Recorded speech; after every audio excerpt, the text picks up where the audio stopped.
Yes people, good morning, good afternoon, good evening to all of you. कैसे सब लोग? Hope so आप सब लोग बहुत बढ़िया रहेंगे। मैं बता दूं, मैं भी बहुत अच्छा हूं। तो बहुत सारे बच्चों के मैसेज आ रहे थे कि सर हम एग्जाम से 1.5 डेज पहले कैसे रिवाइज करें, और बहुत सारे बच्चों के तो इस बार एग्जामेशन है इन द इकोनॉमिक लॉ वाले। So economic law elective paper exempted, तो उस पर्टिकुलर केस में you are having the 3 days in your hand. So 3 दिन कैसे रिवाइज करना है, क्या करना है, तो मैं आपको आज बताने वाला हूं अगले 15 to 20 मिनट्स में कि क्या क्या चीजें ऐसी है जिसपे आपको ध्यान देना है और क्या क्या चीजें हैं जो मुझे लगता है एग्जाम में आएगी। तो लेट्स गेट रेडी। और ये वाला फाइल आपको कहां पे मिलेगा? टेलीग्राम पे मिलेगा। टेलीग्राम ग्रुप कैसे हम ढूंढ सकते हैं? तो टेलीग्राम चैनल के लिए आपको क्या करना है, इस वाले पे क्लिक करना है। बीबी सर डीटी करके एक वेरीफाइड चैनल है, जस्ट क्लिक दैट एंड आपको ये वाला चैनल मिल जाएगा। ओके, मैं यहाँ पे जो जो चीजों का रेफरेंस देने वाला हूं आपके पास में, कॉम्पैक्ट जो है वो मई नवंबर 2023 वाला है, उसका रेफरेंस दूंगा क्वेश्चन का, as well as the compiler May November 2023, और आरटीपी आईसीआई वाला है उसका रेफरेंस दे सकता हूं, और साथ में super 30 question already uploaded on free resources, या फिर आप टेलीग्राम ग्रुप पे चेक करोगे तो आपको मिल जाएंगे। सो गाइज, पहली चीज तो यह है कि आपके एग्जाम के लिए मई 2023 के लिए जो भी आरटीपी एमटीपी जो दे रखा है आईसीआई ने, जस्ट आपको करना चाहिए। मींस आरटीपी का already I have uploaded this lecture also RTP से रिलेटेड, और जो एमटीपी आ रखे हैं एमटीपी भी आपको देख के जाना चाहिए एग्जाम से एक दिन पहले। मतलब एग्जाम के दिन, जिस दिन एग्जाम डे है ना, एग्जाम डे पे आपको मॉर्निंग में ये 3 चीजें हैं वो आपको करके जाना चाहिए। चलिए, सबसे पहला टॉपिक जो है that is related to your special tax rate. Special tax rate वाली में 115 बी डबल ए बा, ठीक है, 115 बेब और 115 बैक एंड 115 बैड, ये जो 4 सेक्शन है ना, ये 4 सेक्शन से रिलेटेड एग्जाम में क्वेश्चन आएगा ही आएगा। That is the most priority section. मैं आपको बता सकता हूं, जहां जहां पे मैं हाईलाइट करूंगा इसका मतलब ये सबसे ज्यादा जरूरी है, आपको बिल्कुल भी स्किप करके नहीं जाना है। अब एक बात समझना, ये वाले जो सेक्शन है ये आपको करना चाहिए आफ्टर कंप्लीटिंग द पीजीबीपी। आप पीजीबीपी कंप्लीट करोगे उसके बाद करोगे। इसके क्वेश्चंस कहां कहां से देखने हैं?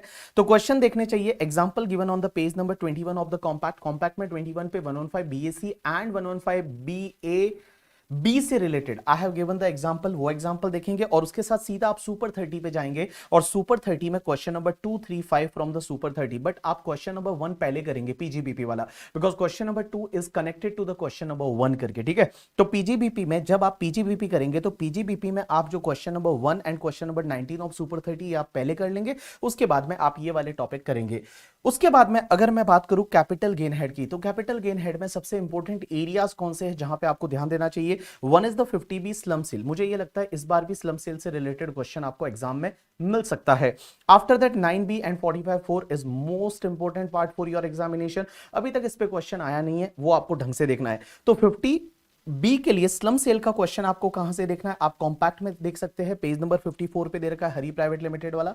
एज वेल एज अगर आप चाहते हैं तो सुपर 30 में भी मैंने दे रखा है क्वेश्चन नंबर 4, तो वो आप वहां से भी देख सकते हैं। अगर मान लो आपके पास नया वाला लेटेस्ट कॉम्पैक्ट नहीं है तो सुपर 30 का क्वेश्चन नंबर 4 आई थिंक है, that is related to the slump sale, वो आप देखेंगे।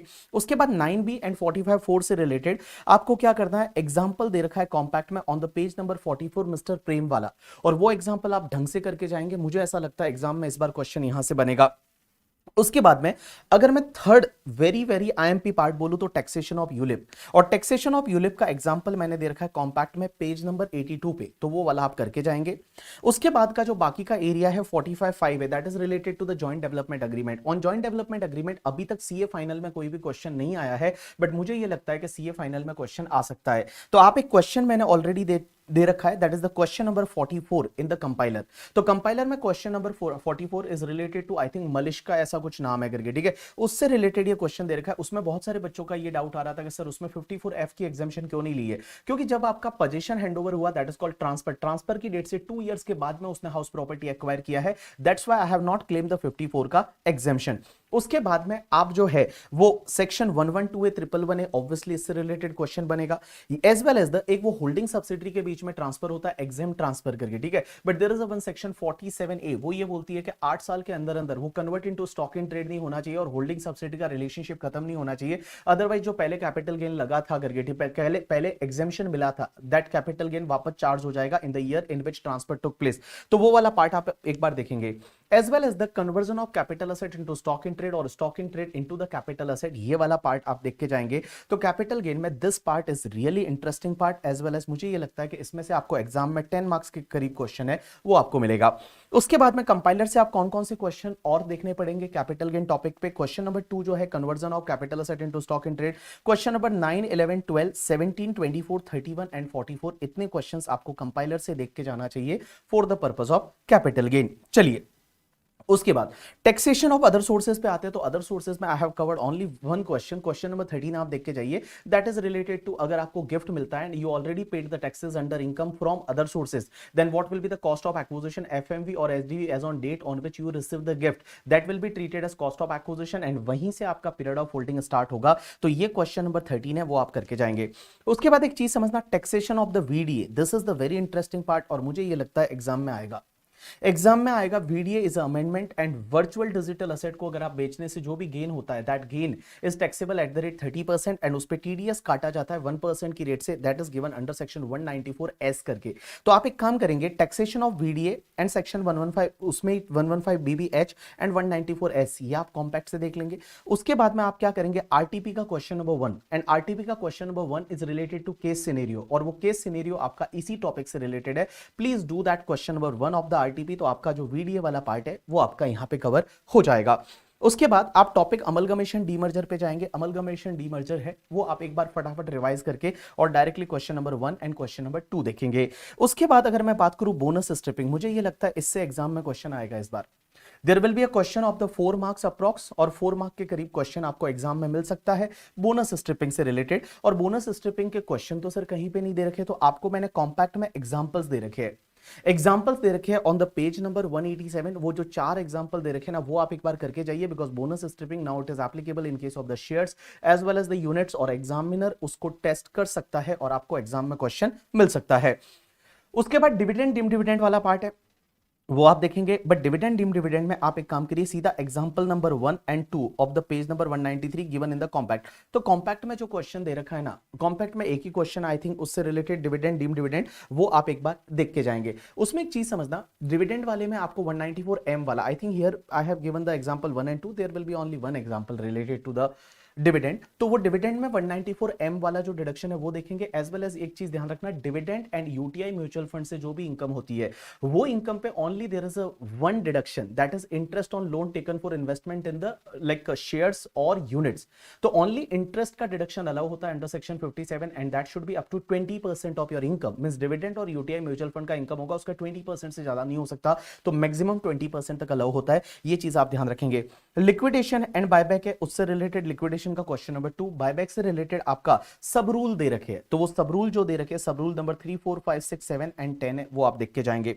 उसके बाद में मुझे ये लगता है कि taxation of trust and accreted income, this topic will cover approx obviously 7 to 8 marks, every time question आता है 6 to 8 मार्क्स का, तो मुझे ये लगता है 7 to 8 मार्क्स है वो यहां से आपको एग्जाम में मिल सकते हैं। आप कौन कौन सी चीजें हैं जिसको अच्छे से देखेंगे, एक तो सेक्शन 11(1) में जो अमेंडमेंट वाला पार्ट है उसको अच्छे से देख के जाएंगे। अमेंडमेंट में वहां पे कुछ एक्सप्लेनेशन ऐड हुई है, एक एक्सप्लेनेशन तो ये ऐड हुई है वहां पे, दैट इज आपको पता है कि अगर टेंपल है, चर्च है, मॉस्क है, गुरुद्वारा है और उनको अगर डोनेशन मिलता है करके, ठीक है, रिपेयर रिनोवेशन के लिए, they can treat as a corpus donation. उससे रिलेटेड आपको एमसीक्यू मिल सकता है या फिर 3-4 मार्क का छोटा सा थियोरेटिकल क्वेश्चन मिल सकता है। उसके बाद में एक और चीज समझना, आपको याद रहेगा कि अगर आप पेमेंट करते हो तो पेमेंट बेसिस एप्लीकेशन मिलता है, तो पेमेंट बेसिस एप्लीकेशन मिलता है वो वाला पार्ट आप देख के जाएंगे। उसके साथ साथ में रजिस्ट्रेशन 12AB में एक स्पेसिफाइड वायलेशन वाला है कि कुछ केसेस में स्पेसिफाइड वायलेशन माना जाएगा और आपका जो रजिस्ट्रेशन है वो कैंसिल हो सकता है, और वो कैंसिल कैसे कैसे होता है, क्या होता है, वो प्रोसीजर आप देख के जाएंगे। 115 बीबीआई एंड 1310 है, ये दो अमेंडेड सेक्शन है, न्यू सेक्शन है, वो आप देख के जाएंगे। उसके क्वेश्चंस कहां से करेंगे, तो क्वेश्चन आप कहां से करेंगे, एक तो एग्जांपल मैंने कॉम्पैक्ट में दे रखा ऑन द पेज नंबर 216, वो आपको करना है। 216 में एग्जांपल है, उसमें एक चीज ध्यान रखना, there is a 12 lakh rupees that is not invested in section, not invested in the prescribe mode under section 11(5), तो वो 12 lakh should be taxable under section 115 BBI, वो मैंने नहीं बताया, वो वाला आप चीज एक ध्यान देंगे। उसके साथ में question number 8 and 9 of super 30 देखेंगे, कंपाइलर के क्वेश्चन नंबर 7, 14, 16, 17 देखेंगे, एंड दिसंबर 21 का क्वेश्चन नंबर 5 है, that is related to accreted income. तो ये आप जो है वो ट्रस्ट टॉपिक से, एक्रिएटेड इनकम टॉपिक से देख के जाएंगे। This is the most important topic और एग्जाम में आपको ये कवर करने वाला है। उसके बाद पार्टनरशिप फर्म एलएलपी जो है उसका कंपाइलर का क्वेश्चन नंबर 5, 8, 9 है, ये आप देख सकते हैं, बट इसमें से अगर आप लास्ट में टाइम नहीं भी मिला तो आप सिर्फ पार्टनरशिप फर्म एंड एलएलपी से रिलेटेड आप प्रोविजन पढ़ के चले जाएंगे तो भी चलेगा। उसके बाद में एओपीबीवाई पॉलिटिकल पार्टी इलेक्टोरल ट्रस्ट में हर टॉपिक से पहला क्वेश्चन जो है वो पहला क्वेश्चन फर्स्ट क्वेश्चन दे रखा है, वो आप कर लेंगे। उसके बाद अगर मैं डिडक्शन की बात करूं, और डिडक्शन 10 डबल एसईजेड वाला ये भी अच्छा खासा वेटेज रखता है, बिकॉज डिडक्शन 10 डबल के साथ में आपको एएमटी पूछा जाता है, तो एएमटी का क्वेश्चन आपको मिल सकता है इसके साथ में। तो आप क्या करेंगे, कंपाइलर से क्वेश्चन नंबर 1 एंड 3 करिए और क्वेश्चन नंबर 6 कर लीजिए सुपर 30 से, तो आपका काम बन जाएगा एसईजेड वाला। मैट के लिए क्या करना है, क्वेश्चन नंबर 7 है वो सुपर 30 से करना है, और फिर आप कंपाइलर से क्वेश्चन नंबर 4, 8, 12, 13, 16 है वो आप देखेंगे। एएमटी से सिर्फ कंपाइलर का क्वेश्चन नंबर 2 है वो थ्योरेटिकल क्वेश्चन है। थ्योरेटिकल क्वेश्चन उसमें यह है कि कौन कौन सी फॉरेन कंपनी पे जो है वो मैट नहीं लगता, ये मैंने क्वेश्चन एएमटी में डाल रखा है कि कुछ फॉरेन कंपनीज ऐसी होती है जिसपे मैट नहीं लगता है, एंड आईएफएससी में लोकेटेड कुछ यूनिट्स होती है उन पे कुछ अलग प्रोविजन लगते हैं, तो वो एक थ्योरेटिकल क्वेश्चन है। मुझे ये लगता है एग्जामिनर उस पर टेस्ट कर सकता है आपको थियरी में, तो आप इसको चेक करके जाएंगे। उसके बाद business trust, investment fund, securitisation trust, exam में क्वेश्चन आएगा ही आएगा 4 to 5 मार्क्स के लिए। आप क्या करेंगे, कंपाइलर में question number 1 and 2 of the topic 36 and साथ साथ में question number 11 and 12 of the super 30, that अगर आप ये 4 क्वेश्चन कर लेंगे तो आपका investment fund and business trust का काम हो जाएगा। Securitization trust is like investment fund only except one change, कि in case of the investment fund business income is taxable in hands of the investment fund and all other income are taxable in hands of the investor, but in case of the securitisation trust all income is exempt in hands of the securitization trust and it is going to be taxable in hands of the investor। उसके बाद में deduction under chapter 6A की अगर मैं बात करूं, only आप question कर लीजिए, सिर्फ आप क्वेश्चन पे चले जाइए। अगर आप पूरा रीड करना है तो आप रीड कर सकते हैं, अदरवाइज आप सिर्फ क्वेश्चन देख लीजिए। क्वेश्चन कौन कौन से देखने हैं, तो आप कंपाइलर का क्वेश्चन नंबर 5, 6, 19 वो देख लीजिए करके, ठीक है। उसके बाद में question number 25 of super 30 and this question is related to ATP cooperative society and guys this time मैं आपको लिख के दे सकता हूं कोऑपरेटिव सोसाइटी से रिलेटेड आपके एग्जाम में क्वेश्चन आने वाला है। मई 2023 के एग्जाम में कोऑपरेटिव सोसाइटी से related you are going to get one question, small question 4-5 mark का हो सकता है, आपको क्वेश्चन मिलेगा because there is a amendment, surcharge की रेट चेंज हुई है कोऑपरेटिव सोसाइटी के केस में, एएमटी का रेट चेंज हुआ है, तो आपको एग्जामिनर टेस्ट कर सकता है उस पार्ट पे, तो आप इसको हल्के में नहीं लेंगे। और आपको क्या करना है, सुपर 30 का क्वेश्चन नंबर 25 कर लीजिए और आरटीपी में 2023 वाला है उसका क्वेश्चन नंबर 20 कर लीजिए। तो ये जो दो क्वेश्चन है ना, question number 25 and question number 20 of Super 30 and RTP, this both question are related to the cooperative society only, ATP से related है। उसके साथ साथ में आपको 115 BAD को टेस्ट किया है, 115 BAD को टेस्ट किया है, ATP से रिलेटेड है, इसमें AMT वाला कॉन्सेप्ट भी आएगा, काफी कॉन्सेप्ट को मर्ज करके ये क्वेश्चन बनाए हैं, तो please do this two questions. उसके बाद सर रिटर्न फाइलिंग की अगर मैं बात करूं तो return filing and assessment procedure में सर क्या करना, because it is exhaustive topic है ये और इतना रिवाइज ही नहीं होता लास्ट डेट पे कैसे करने का। तो आप एक काम करिए, इन सेक्शंस पे ज्यादा ध्यान देंगे। एक तो सेक्शन 139(1) किसको रिटर्न फाइल करना है नहीं करना है करके, ठीक है। और उसमें वो वाले जो 5 लोग हैं, एक तो आपको पता है ना जिसका टर्नओवर 60 लाख से ज्यादा रिटर्न फाइल करना पड़ेगा, या फिर gross receipt in case of profession 10 lakh से ज्यादा रिटर्न फाइल करना पड़ेगा, electricity expenditure more than 1 lakh, foreign travel expenditure more than 2 lakh, आपका कैश लाइक कैश और एनीथिंग और डिपॉजिट आपके बैंक अकाउंट में हुआ है करके, ठीक है, that deposit is more than 1 crore in case of the current account and saving account 50 lakh rupees और मोर, आपको रिटर्न फाइल करना पड़ेगा। टीडीएस टीसीएस आपका डिडक्ट हुआ है, कलेक्ट हुआ है, वो 25,000 और मोर है, या इन case of senior citizen 50,000 rupees और मोर है, आपको रिटर्न फाइल करना पड़ेगा। एग्जामिनर इसको एमसीक्यू में टेस्ट कर सकता है। उसके साथ साथ मुझे लगता है आपको 4 मार्क का डिस्क्रिप्टिव क्वेश्चन भी उससे रिलेटेड मिल सकता है। उसके बाद में 139AA करिएगा। 139AA is related to Aadhaar number, but Aadhaar number के साथ में आप 139A पेन नंबर वाला और कर लीजिए, और पेन नंबर में there is one amendment that is point number 6 करके, कि भैया आपको और किसको पेन के लिए अप्लाई करना पड़ता है, तो वो पॉइंट नंबर 6 जहां अमेंडमेंट है पेन वाले में वो भी आप देख के जाइएगा। 139(8A is related to updated return, और मैं बता दूं इससे रिलेटेड एग्जाम में आपको क्वेश्चन मिलेगा, इससे रिलेटेड इस बार एग्जाम में आपको क्वेश्चन मिलेगा ही मिलेगा, आपको क्वेश्चन मिलने वाला है एग्जाम में करके, ठीक है। उसके बाद में 143(1) that is related to the आपका क्या बोलते हैं intimation. 144B that is faceless assessment, जो फेसलेस असेसमेंट से रिलेटेड है, आपको मैंने कॉम्पैक्ट में ही दे रखा है, just you have to follow that sequence, वहां पे मैंने एक चार्ट फॉर्मेट में दे रखा है इन द बुक, जस्ट आप एक बार उसको रीड कर लीजिए। सो फेसलेस असेसमेंट में आपको ज्यादा एफर्ट्स नहीं लगाना है, जस्ट आप एक बार उस सीक्वेंस को रीड कर लीजिए कहां से कैसे क्या हो सकता है। अगर एग्जाम में क्वेश्चन मेरे को नहीं लगता आना चाहिए, बट अगर आ जाए तो आप थोड़ा बहुत कुछ लिख पाए, तो इसके लिए आप फॉर बी करिए 147 to 153 that is related to your income escaping assessment वाला, और इस पार्ट से आपको क्वेश्चन मिल सकता है एग्जाम में। आप क्वेश्चंस कहां कहां से करेंगे, तो सुपर 30 से आप क्वेश्चन नंबर 24 कर लीजिए, 26 कर लीजिए एंड 27 कर लीजिए। उसके बाद कॉम्पैक्ट में 139 8A से रिलेटेड कुछ मैंने 2-3 एग्जांपल्स दे रखे, just you have to do the first example. जो फर्स्ट एग्जांपल दे रखा है वो फर्स्ट एग्जांपल आप कर लीजिए, दैट इज द सफिशिएंट। आप फर्स्ट एग्जांपल है वो कर लीजिए, और कंपाइलर से क्वेश्चन नंबर 7 8 19 21 22 एंड 24 है, ये आपको करना है। अपील्स एंड रिवीजन में there is one amendment one new section 158AB। 158AB को जैसा कॉम्पैक्ट में दे रखा है जस्ट उसको रट्टा मार लीजिए, उसको रीड कर लीजिए अच्छे से, उसको रट्टा मार के जाइएगा, क्योंकि हो सकता है एग्जाम में उससे क्वेश्चन आ जाए, because that is the amendment. उसके बाद कंपाइलर में क्वेश्चन नंबर 2 3 5 एंड 13 है, that you have to do. उसके बाद डिस्प्यूट रेजोल्यूशन कमेटी की मैं अगर बात करूं तो डिस्प्यूट रेजोल्यूशन कमेटी एक बार आप कॉम्पैक्ट से रीड कर लीजिए, और उसके बाद एक क्वेश्चन मैंने दिया है in the addendum of the compact, और उसका लिंक आपको ये दे रखा है। इसमें जाएंगे तो एक मैंने छोटा सा वीडियो डाला था, that you know that is related to addendum of the compact करके, ठीक है। तो कॉम्पैक्ट में कुछ चेंजेस एज वेल एज उसी में मैंने ये क्वेश्चन डाला है जो आईसीआई ने दे रखा था, तो प्लीज आप उसको एक बार देख लीजिएगा। उसके बाद अगर मैं बात करूं टीडीएस टीसीएस की, तो TDS TCS yes this topic is going to cover the 12 marks in your examination, और 12 मार्क्स आएगा ही आएगा, देयर इज नो अल्टरनेटिव, आएगा ही आएगा। क्वेश्चन नंबर 3 देखेंगे या क्वेश्चन नंबर 4 देखेंगे, वहां पे 8 मार्क का क्वेश्चन आपको मिलेगा, एमसीक्यू में और मिलेगा, तो this question is going to cover the 12 marks in your examination.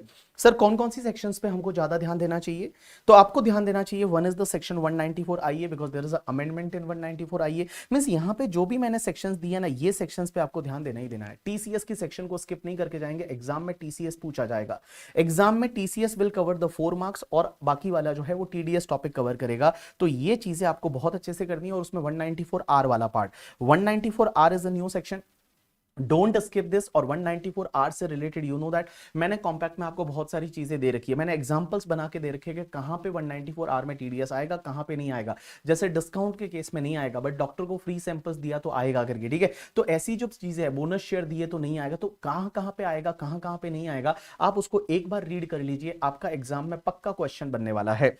आप क्या करेंगे, सुपर 30 से एक तो question number 18 and question number 23, और मैं बता दूं सुपर 30 में question number 18 and 23 is a case scenario, और मैंने केस सिनेरियो जानबूझ के दिया, और उसमें एक केस सिनेरियो ऐसा है जो सिर्फ टीसीएस ओरिएंटेड है, टीसीएस ओरिएंटेड 206C सबसेक्शन 1, वो कोल वाला, यू नो दैट, तो वो वाला जो है वो अच्छे से करके जाएंगे। क्वेश्चन नंबर 18 क्वेश्चन नंबर 23, और कंपाइलर से ये वाले जो क्वेश्चंस है उसको आप एक बार देख के जाएंगे। बट मैं बता दूं इस टॉपिक का आपको थियरी बहुत अच्छे से याद करना है, एज वेल एज आपको सेक्शन नंबर भी याद रखना है, और जब भी एग्जाम में क्वेश्चन आता है you have to write first the provision के what provision says and what will happen in this particular case, ऐसा आपको आंसर करना है। You will get the good marks in the TDS and TCS. DTW question से आप क्या करेंगे, question number 10 कर देंगे सुपर 30 से, एंड आफ्टर दैट कंपाइलर का क्वेश्चन नंबर 1 5 7 एंड 16 है वो आप करेंगे। 1 and 5 is a theoretical question, 7 and 16 is a practical question, and question number 10 is that practical question. और क्वेश्चन नंबर 10 सुपर 30 में आप देखेंगे, here I have consider the 115 BSc section को मैंने यहां कंसीडर किया है। उसके बाद मैं बात करूं ट्रांसफर प्राइसिंग की, transfer pricing will also cover the 8 to 10 marks in the examination में कवर करता है। कभी कभी भाई minimum 6 marks transfer pricing is going to cover, but transfer pricing many time it's cover the 8 marks और 10 marks also in the examination. And transfer pricing में standard चीजें हैं, इन चीजों पे आपको ध्यान देना है। एक तो range concept, I don't know मुझे क्यों लगता है कि रेंज कॉन्सेप्ट एग्जाम में आएगा, पहले अभी तक रेंज कॉन्सेप्ट से रिलेटेड क्वेश्चन नहीं आया, बट अब आपको मेरे को ये लगता है रेंज कॉन्सेप्ट से रिलेटेड आपको छोटा सा क्वेश्चन आ सकता है, जिसमें आपकी आर्म लेंथ प्राइस है वो 2 या उससे ज्यादा होती है तो एवरेज करना रहता है, बट अगर आपके पास 6 या 6 से ज्यादा है तो वहां पे रेंज कॉन्सेप्ट मिलता है, वहां पे रेंज कॉन्सेप्ट लगता है। तो रेंज कॉन्सेप्ट है उसको एक बार देख के जाएंगे, जो एग्जांपल कॉम्पैक्ट में दे रखे वहीं से देख लीजिए। CUP and resale price method and cost plus method है, उससे रिलेटेड क्वेश्चन देख के जाएंगे। Secondary adjustment is most favourable topic और concept for the examiner. Examiner secondary adjustment से पूछेगा, एडवांस प्राइसिंग अग्रीमेंट से पूछेगा, इंटरेस्ट से पूछेगा। ये जो 3 पार्ट है ना, इन 3 पार्ट से एग्जामिनर है वो आपको क्वेश्चन पुट करेगा। Interest deduction means that thin capitalisation का आपको maximum interest that 30% of EBITDA and all, so that is going to be they will ask in the examination. Penalties under TP का जो penalties है वो आप ध्यान देंगे। पेनल्टीज कौन सा, कि अगर आपने ऑडिट रिपोर्ट फाइल नहीं किया तो जैसे 3CB फॉर्म में, तो you know that there is a 1 lakh rupees का पेनल्टी। अगर आपने ट्रांजेक्शन रिपोर्ट नहीं किया तो उस पर्टिकुलर केस में एक पेनल्टी लगता है, that is 100% of transaction value करके, अगर आपको याद रहेगा तो ऐसे पेनल्टी लगती है। और उसके साथ साथ में आपको पेनल्टीज पेनल्टीज है वो पेनल्टीज वो वाली भी लगती है, अगर आपने ट्रांजैक्शन रिपोर्ट नहीं किया तो वो मिस रिपोर्टेड इनकम माना जाता है, 270A का पेनल्टी भी लग सकता है, तो वो अभी आप ध्यान देंगे। तो आप कंपाइलर से क्वेश्चन कौन से करेंगे, कंपाइलर से क्वेश्चन नंबर 2, 6, 13, 22, 23, 24 ये करेंगे, और सुपर 30 से question number 13, question number 14 and question number 21 ये आप क्वेश्चन पे ध्यान देंगे। उसके बाद अगर मैं नॉन रेजिडेंट टैक्सेशन की बात करूं तो नॉन रेजिडेंट टैक्सेशन में आपको ये वाला कॉन्सेप्ट है थोड़ा ढंग से देखना है। एक तो बिजनेस कनेक्शन, और बिजनेस कनेक्शन में जो सिग्निफिकेंट इकोनॉमिक प्रेजेंस है, सिग्निफिकेंट इकोनॉमिक प्रेजेंस में यू नो दैट एक वो पॉइंट है कि अगर कोई नॉन रेजिडेंट है, वो इंडिया में नॉन रेजिडेंट है और वो इंडिया में कोई भी गुड्स को सेल करता है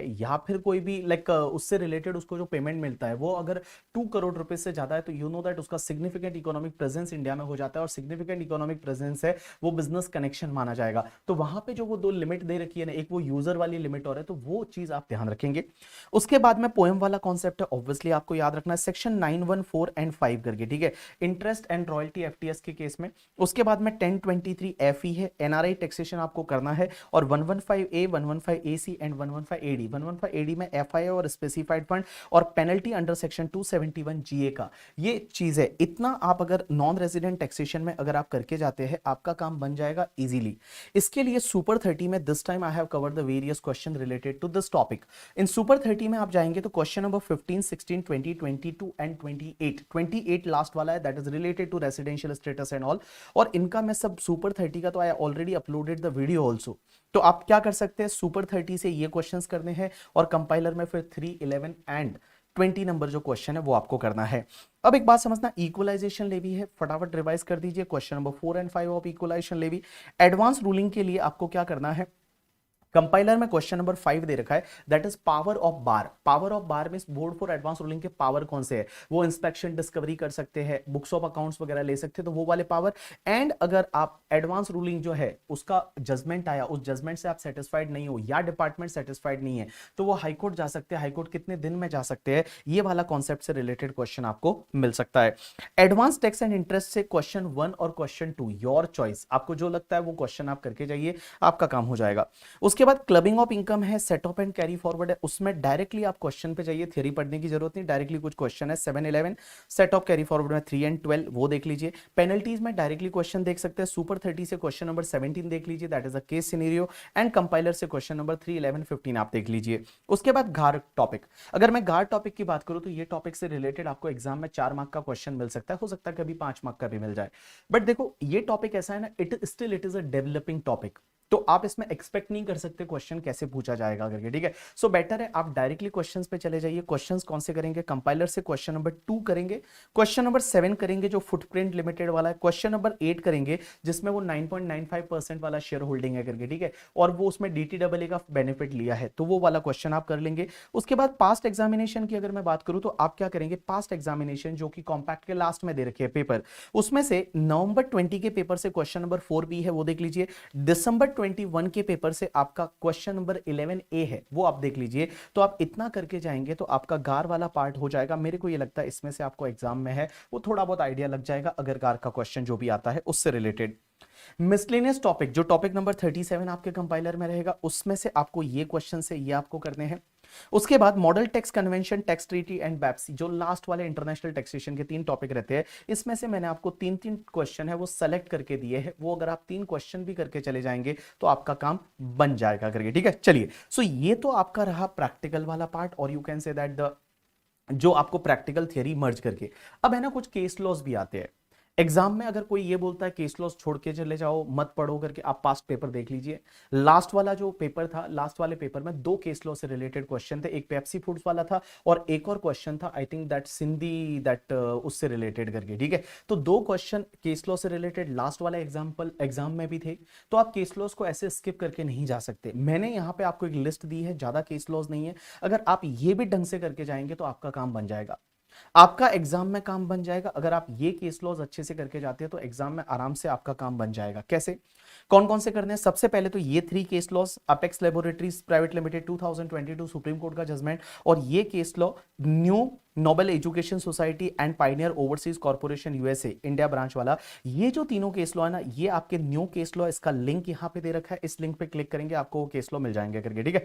और ये न्यू केस लॉ जो आईसीआई ने दिए है मई 2023 के लिए, 4 है, बट मेरे को लगता है एक case law that is not more important, but ये 3 केस लॉज में से एग्जाम में बैठ सकता है कोई। मुझे लगता है एपेक्स लेबोरेटरी का केस ला सकता है, या पाइनियर जो ओवरसीज कॉर्पोरेशन यूएसए है उसका केस लॉ से रिलेटेड एग्जाम में क्वेश्चन बन सकता है। पीजीबीपी की अगर मैं बात करूं तो आपका ये वाला जो केस लॉ है दैट इज 35 एडी से रिलेटेड शिब्रोस प्राइवेट लिमिटेड, उसके बाद नेशनल कोऑपरेटिव डेवलपमेंट कॉर्पोरेशन, इसका एग्जाम में क्वेश्चन आया था जहां तक मुझे पता है। विप्रो फाइनेंस लिमिटेड है, Honda Siel cars India limited है, ये 4 केस लॉ पीजीबीपी से देख के जाना है। कैपिटल गेन से शक्ति मेटल डिपो, गुजरात फर्टिलाइजर वाला केस लॉ, एंड आपका गोली महादेवप्पा, ये 3 केस लॉ आप कैपिटल गेन से कर लीजिए। आईएफओएस से 2 ही करने, एक तो रंजन पाई वाला और एक Shri Rama Multitech limited. Rama Multitech limited में क्या हुआ था कि अगर मान लो आपको कोई भी, जैसे जो कंपनी है वो शेयर इशू करती है, उससे रिलेटेड उनको अगर एप्लीकेशन मनी मिला है, उसको सेपरेट बैंक अकाउंट में डिपॉजिट किया था, उसका इंटरेस्ट मिलेगा, वो आईएफओएस में टैक्सेबल होगा, और it can be set of against the issue expenditure. Right answer is it can be set of against the issue expenditure के आगे आप सेट ऑफ कर सकते हैं। वेरियस एंटिटी में वेंकटेश प्रीमाइसेस कोऑपरेटिव सोसाइटी का केस लॉ है, metal and chromium plater private limited का केस लॉ 2 देखेंगे, ट्रस्ट में क्वींस एजुकेशनल सोसाइटी का केस लॉ देख के जाएंगे, टीडीएस टीसीएस में प्रसार भारती वाला एंड कॉर्पोरेशन बैंक वाला करके, ठीक है, ये 2 केस लॉ आप देख के जाएंगे। असेसमेंट प्रोसीजर में ये जो मैंने दे रखे assessment procedure as well as the तुम्हारा दैट इज द अपील, उसमें ये मैंने 5 केस लॉज यहां पे दे रखे, ये 5 केस लॉज आप देख के जाएंगे। मुझे ये लगता है पेप्सी फूड वाला अभी भी आ सकता है वापस, पेप्सी फूड वाला है वो वापस आ सकता है। ये Regen power tech private limited, ये केस लॉज एग्जाम में आ सकता है, एज वेल एज द ये सुनील वासुदेवा एंड स्पिनाकॉम, ये भी आप एटलीस्ट देख के जाएंगे। और उसके साथ में पेनल्टी प्रोसिक्यूशन में एक case law DK Shiva Kumar 2021 Karnataka high court का, ये आप देख के जाएंगे। ये केस लॉस कहां पे दे रखे, तो मैंने यहां पे रेफरेंस के लिए आपको कॉम्पैक्ट का नंबर भी दे रखा है कि कॉम्पैक्ट में पेज नंबर कौन से पेज पे दे रखे हैं। लास्ट में मैंने दे रखा है yes people, all the best, do the best, right the best and God will do the rest, don't worry about that. आप आराम से क्लियर कर लोगे अगर आपने ढंग से एफर्ट मारे तो, और ढंग से मारने पड़ेंगे, और कोई ऑप्शन है नहीं अपने पास में करके, ठीक है। तो उसके बाद में मैं बताऊं पीजीबीपी में मैंने आपको ज्यादा दिया नहीं है। अगर आप पीजीबीपी देखेंगे इतना बड़ा टॉपिक है, उसमें 60 क्वेश्चन है, बट अगर यहां देखेंगे तो आपको ओनली क्वेश्चन नंबर 1 एंड 19 यहां पे मैंने दे रखा है 2 क्वेश्चन, और 1 2 3 4 5 6 7 8 एंड 2 टोटल 10 क्वेश्चन ही मैंने पीजीबीपी में बोला है। और 10 क्वेश्चन ही क्यों बोला है, क्योंकि मैंने आपके बड़े बड़े क्वेश्चन तो 1 में कवर हो गया, जो बड़ा क्वेश्चन आता है वो ऑलरेडी क्वेश्चन नंबर 1 में कवर हो जाएगा। और उसके बाद में ये जो क्वेश्चन है ना 2 6 9 11 24 48 54 and 58, it's very small small question. जैसे वो इंडिया से वो फ्लाइट जाता आता है, उसमें कितना डीम्ड इनकम माना जाता है, वो वाला कॉन्सेप्ट है करके, ठीक है। तो बहुत छोटे छोटे कॉन्सेप्ट है, तो आप ध्यान देंगे। एक और चीज इस बार आप ध्यान रखेंगे, एक सेक्शन 44 ए जो होती है, 44 ए जो ट्रांसपोर्टर वाली, वो ट्रांसपोर्टर के लिए जो हैवी गुड्स व्हीकल होते हैं उसमें क्या होता है कि 1000 रुपीज पर टन का इनकम माना जाता है, और अदर व्हीकल के केस में 7500 पर व्हीकल पर मंथ और पार्ट ऑफ द मंथ का इनकम माना जाता है। उस पार्ट को आप ध्यान रखेंगे, because there may be possibility कि they may ask you some MCQ on this part, ठीक है। चलिए गाइस, तो मैं आपको बता रहा हूं ये चीजें हैं। ये वाली फाइल आपको कहां पे मिल जाएगी, टेलीग्राम ग्रुप में मिल जाएगी। आप इस फाइल को डाउनलोड कर लीजिए और अपनी सीक्वेंसिंग को बिठा लीजिए, और ये चीजें हैं वो आपको एग्जाम में करके जाना है, आप आराम से क्लियर हो जाएंगे। एक और चीज समझना बेटा, जो भी आप आज हार्डवर्क कर रहे हैं, मुझे ये लगता है इसका रिजल्ट मिलेगा, इसका फ्रूट मिलेगा। आप बहुत बार ऐसे हो जाता होगा, डीमोटिवेट हो जाते होंगे कि यार इतना मेहनत कर रहे हैं हम लोग, किस जोन में जी रहे हैं, बिकॉज जब एग्जाम होते हैं आपको पता रहेगा करके। बहुत सारे लोगों के डार्क सर्कल आ गए होंगे, बहुत सारे लोगों ने वेट गेन भी कर लिया होगा, बहुत सारी चीजें ऐसी रहती है। बहुत बार ऐसे एक पल भी ऐसा लगता होगा कि यार क्या कर रहे हैं अपन लोग, क्या हो रहा है। बट मैं बता दूं, जो आप मेहनत कर रहे हो ना, इसका रिजल्ट मिलेगा। मैंने एक चीज है ना लाइफ में बड़े से रियलाइज की है कि शायद है ना भगवान जो होता है, भगवान या ऐसी कोई पावर, कोई भगवान को मानता है नहीं मानता, आई डोंट नो कि लाइक, बट मैं बता दूं डिपेंड करता है करके, ठीक है। बट ऐसी एक पावर तो है जो अपन सबको चला रही है, नहीं तो इतनी चीजें, हर चीज इतना सिस्टमेटिकली थोड़ी चल रही होती। दुनिया में देखोगे सब चीजें बड़ी सिस्टमेटिकली चल रही है, कोई ना कोई तो ऐसी पावर है जो हम सबको चला रही है। और मैं एक बात बताऊं, वो जो पावर है ना, उसके लिए शायद आपके लिए कुछ चीजें बहुत बेटर लिख रखी है उसने, और वो तभी मिलेगी जब आप मेहनत करोगे करके, ठीक है। और मैंने तो लाइफ में फेस किया है ये सब चीजें। मैं बताऊं ना, आई qualified the CA in the 2011, नवंबर में मेरा सीए हुआ था। 2011 से लेके एंड 2016 तक, ये जितने भी लास्ट के जो 6 साल थे, 5-6 साल, मैंने मुंबई में पढ़ाया और मुंबई में मैं पूरे दिन में ट्रेवल करता था, मैं बहुत सारी क्लासेस में पढ़ाता था, पूरे दिन ट्रैवलिंग में जाता था, बहुत मेहनत करता था। मुझे बहुत बार ऐसा लगता था मैं क्या कर रहा हूँ यार, लेकिन शायद भगवान को पता था कि नहीं यार, इस बंदे के लिए कुछ ना कुछ वो अच्छा लिख रहा था। एंड व्हेन 2016-17 में आपको पता है, जब जियो आया, जब यूट्यूब आया, हमने भी ऑनलाइन चालू किया। एंड उसके बाद में ऑब्वियसली बहुत सारे बच्चों को पढ़ाया। मेरा प्रिविलेज है कि इतने सारे बच्चे मेरे से पढ़ते हैं करके, ठीक है, this is my privilege. But मैं बताऊं ना, वो जो 5 इयर्स थे ना, वो 5 इयर्स जितना मैंने हार्डवर्क किया था ना, उसकी वजह से क्या हुआ ना कि जब मैं मार्केट में आया या जब मैं ऑनलाइन आया, तो मेरे पास इतने अच्छे प्रोडक्ट्स थे, मैं अपने आप में इतना अच्छे से रिफाइन था, जिससे मेरी लाइफ जो चेंज हुई, बहुत सारे बच्चों की लाइफ चेंज हुई। मैं बताऊं, आई was the first one in India जिसका हैंड रिटन बुक्स आया था, या हैंड रिटन नोट्स जो बोलते हैं करके, ठीक है। Today everyone you know that सबके नोट्स आ रहे हैं, but I was the first one in 2017 when we have started the hand written book. और जिसका हैंड रिटन, पहले तो एक्चुअल हैंड रिटन बुक आती थी, फिर उसके फॉन्ट वगैरह आने लगे and all. We were the first one जिन्होंने क्या किया था, पहली बार रिवीजन लेक्चर डाले थे। आप अगर देखोगे मेरे चैनल पे तो 2016 में आपको रिवीजन लेक्चर दिखेंगे, जहां पे डीटी के रिवीजन लेक्चर हमने डाले थे।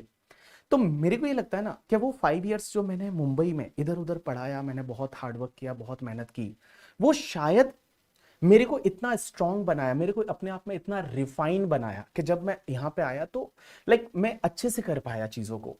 और मैं बता दूं, आप जो आज हार्डवर्क कर रहे हो, आप जो जितनी भी मेहनत कर रहे हो ना, ये शायद कोई ना कोई ऐसी पावर है जो आपसे करा रही है। और इसका आपको फ्रूट मिलने वाला है, इसका आपको फल मिलने वाला है, सही टाइम पे मिलेगा। बिल्कुल टेंशन मत लो, अपने आप को थोड़ा इमोशन से थोड़ा दूर रखो। ना ज़्यादा खुश होना है, ना ज़्यादा दुखी होना है, ना फ्यूचर के बारे में सोचना है, ना पास्ट के बारे में सोचना है। जो आप प्रेजेंट में कर रहे हो, जस्ट आप उस पर फोकस करिए। जो आप प्रेजेंट में कर रहे हो ना, सिर्फ आप उस पर फोकस करोगे ना, तो सच में लाइफ चेंज होगी और होने वाली है। मैं बताऊं, कुछ ना कुछ अच्छा होने वाला है करके, ठीक है। So guys, that's enough from my side. शायद ये लास्ट लेक्चर रहेगा मई 2023 वालों के लिए। तो मैं आपसे यही बोलना चाहूंगा कि हम लोग मिलते रहेंगे, क्योंकि हर कोई बोलता है जिंदा रहेंगे तो मिलेंगे। मैं बोलता हूँ मिलते रहेंगे तो हम जिंदा रहेंगे। और जब भी आप मुंबई आओ, जब आप सीए बन के आते हैं, आज भी मैं 2-3 बच्चों से मिला जो कि एमपी के कहीं किसी छोटे से गांव से आए थे, यहाँ मेरे से मिलने आए थे। मुझे बहुत अच्छा लगता है, सबसे अच्छा लगता है जब बच्चे आते हैं सीए बनने के बाद मेरे से मिलने।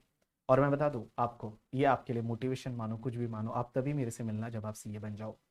So just complete your CA and उसके बाद आओ मिलने, अपन लोग पार्टी करेंगे। मेरी साइड से ट्रीट रहेगी वो वाली करके, ठीक है। और उसके बाद जब आपकी सैलरी आ जाएगी, उसके बाद वापस मिलेंगे और वो वाली ट्रीट आपकी साइड से रहेगी। Thanks a lot people, that's enough for today from my side.